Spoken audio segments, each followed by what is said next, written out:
Hello student, welcome to auto exams. मैं हूं सोनम और आज इस वीडियो में हम कंप्लीट करने वाले हैं आरपीएफ कांस्टेबल भर्ती 2025 के लिए अंतिम समय में अंतिम प्रहार कवर करने वाले हैं। आज के सेशन में जीके जीएस के सिलेक्टेड क्वेश्चन शामिल हैं। तो जितने भी स्टूडेंट आरपीएफ कांस्टेबल भर्ती के लिए प्रिपरेशन कर रहे हैं, आज की सेशन आप सबके लिए वेरी इंपॉर्टेंट हो जाती है। तो आप लोग वीडियो के लास्ट तक बने रहिएगा। लास्ट में अगर आपको वीडियो अच्छी लगती है, हेल्पफुल लगती है, तो प्लीज़ वीडियो को लाइक और चैनल सब्सक्राइब जरूर करिएगा ऑटो एग्जाम्स को। चलिए चलते हैं हम पहले क्वेश्चन की तरफ। पहला क्वेश्चन आपसे यहाँ पे पूछा गया है, प्रायद्वीपीय भारत में निम्नलिखित में से किस नदी का बेसिन क्षेत्र सबसे बड़ा है? तो राइट आंसर हो जाएगा ऑप्शन ए, गोदावरी। यह प्रायद्वीपीय भारत की सबसे लंबी नदी भी है और इसका बेसिन क्षेत्र भी सबसे बड़ा है। गोदावरी नदी की बात करें तो यह महाराष्ट्र के त्र्यंबकेश्वर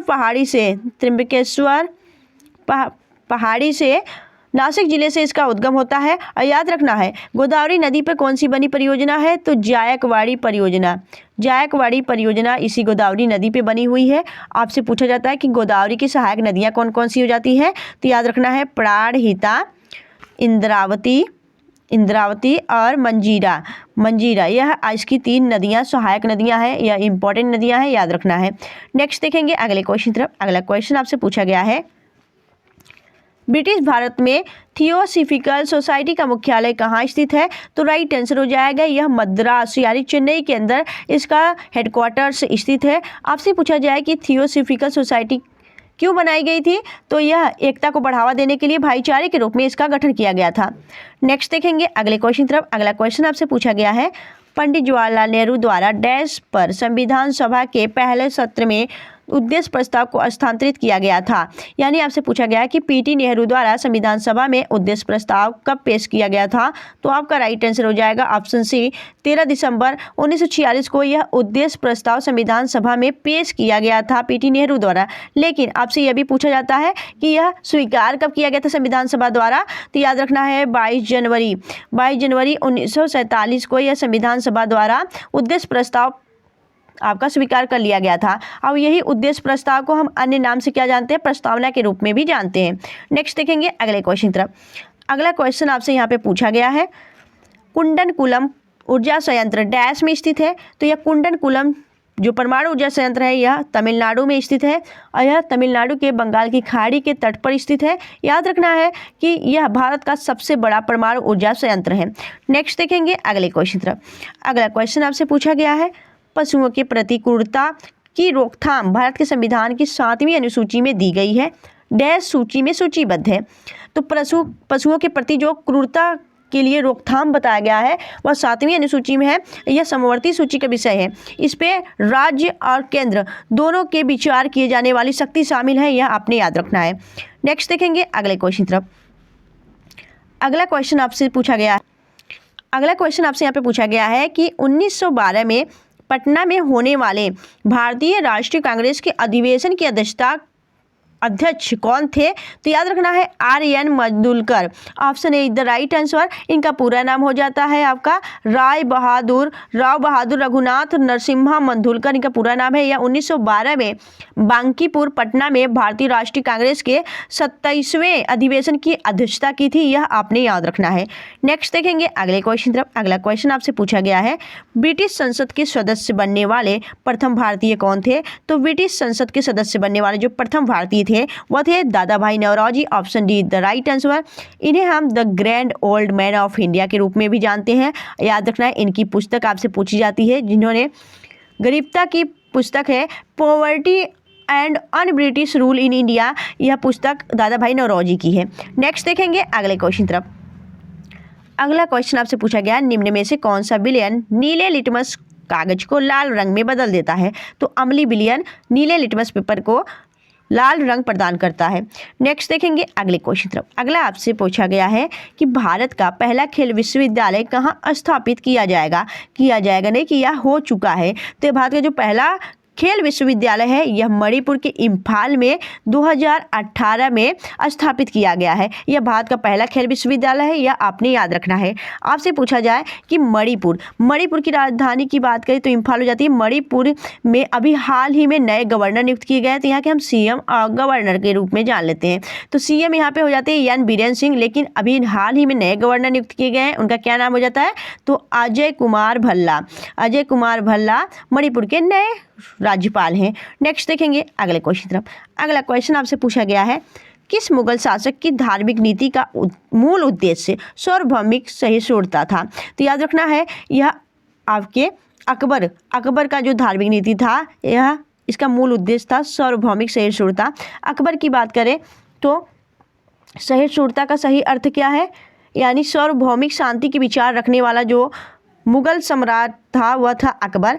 याद रखना है, अकबर के जो पुस्तक है अकबरनामा और आईने ए अकबरी, यह दोनों पुस्तक किसने लिखे हैं?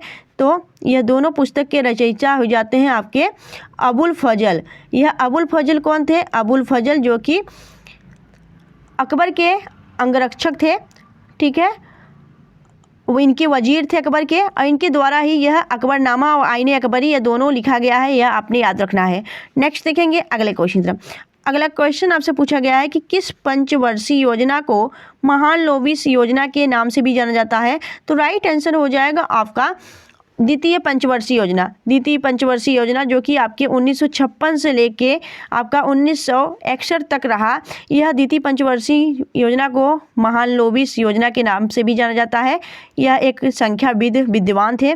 याद रखना है, कुल आपकी कितनी पंचवर्षीय योजना थी?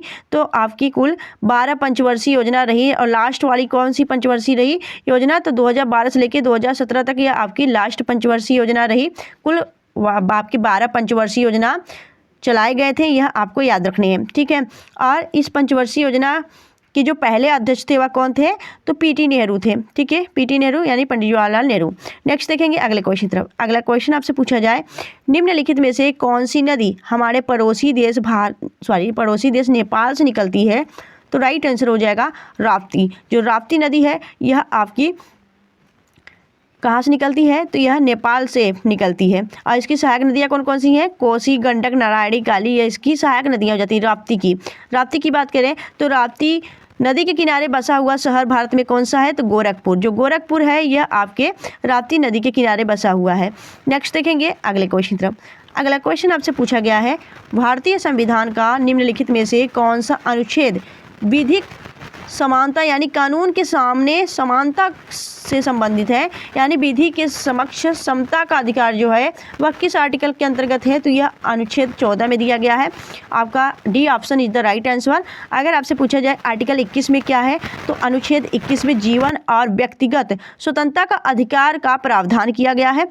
और अगर आपसे पूछा जाए कि अनुच्छेद 17 में क्या है, तो इसमें अस्पृश्यता का अंत दिया गया है, यानी छुआछूत के अंत के बारे में बात की गई है, ठीक है। ये सभी बातें याद रखनी है आपको। यहाँ पे क्वेश्चन डी आपका आंसर डी राइट आंसर हो जाएगा। नेक्स्ट देखेंगे अगले क्वेश्चन तरफ। जैव विविधता अधिनियम कब से लागू किया गया था? तो जैव विविधता जो अधिनियम है यह 2002 में लागू किया गया था। और जैव विविधता दिवस कब मनाया जाता है? तो जैव विविधता दिवस की बात करें तो जैव विविधता जो दिवस है यह कब मनाया जाता है? यह मनाया जाता है आपका 22 मई को। 22 मई को जैव विविधता दिवस के रूप में सेलिब्रेट किया जाता है। और पहली बार कब मनाया गया था आपसे पूछा जाता है एग्जाम में, तो पहली बार यह 1992 में मनाया गया था। नेक्स्ट देखेंगे अगले क्वेश्चन तरफ। अगला क्वेश्चन आपसे पूछा जाए, निम्नलिखित में से किस विद्वान ने भारत को एक अर्धसंघीय राज्य व्यवस्था के नाम से संबोधित किया है? तो राइट आंसर हो जाएगा आपका केसी व्हीकर। आपका option see the right answer. Next देखेंगे अगला क्वेश्चन आपसे पूछा गया है कि किस संवैधानिक संशोधन अधिनियम द्वारा वन को राज्य सूची से समवर्ती सूची में स्थानांतरित किया गया था? तो याद रखना है आपका जो 42वां संविधान संशोधन 1946 में हुआ था, ठीक है। 42वां संविधान संशोधन 1976, ठीक है। तो 42वां संविधान संशोधन 1976 में यह आपका जो वन है इसको राज्य सूची की समवर्ती सूची में स्थानांतरित कर दिया गया है। यह आपने याद रखना है, यह राज्य सूची का विषय हो जाता है। जिसपे आपके वन और वन जीव को संरक्षित करने का अधिकार प्राप्त है, यह आपने याद रखना है, ठीक है। और 42वां संविधान संशोधन, जिसे हम मिनी संविधान भी कहते हैं, इसके अकॉर्डिंग कई संविधान में संशोधन किए गए थे। नेक्स्ट देखेंगे अगले क्वेश्चन तरफ। अगला क्वेश्चन आपसे पूछा गया है कि पटना उच्च न्यायालय की स्थापना किस वर्ष की गई थी? तो याद रखिएगा 1916 में आपका पटना उच्च न्यायालय की स्थापना की गई थी। अब इसी उस आपके 1916 में ही BHU जो कि बनारस हिंदू विश्वविद्यालय है, इसकी भी स्थापना की गई थी, यह भी आप याद रखिएगा। नेक्स्ट देखेंगे अगला क्वेश्चन आपसे पूछा गया है कि भारत में सर्वप्रथम कंप्यूटर आधारित रेलवे आरक्षण पद्धति कहाँ लागू की गई थी? तो राइट आंसर हो जाएगा आपके दिल्ली में लागू की गई थी। और कब लागू की गई थी? तो 20 फरवरी 1986 को, ठीक है, याद रखना है। नेक्स्ट देखेंगे अगले क्वेश्चन तरफ। आगे देखेंगे नेक्स्ट क्वेश्चन तरफ।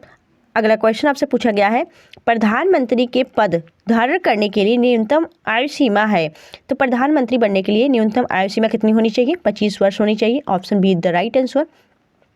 यानी लोकसभा का चुनाव लड़ने के लिए कितनी आयु होनी चाहिए? 25 वर्ष। वहीं आपसे पूछा जाए कि राज्यसभा का, यानी जो आपका राज्यसभा है, ठीक है, उसके चुनाव के लिए कितनी उम्र होनी चाहिए? तो 30 वर्ष होनी चाहिए, ठीक है।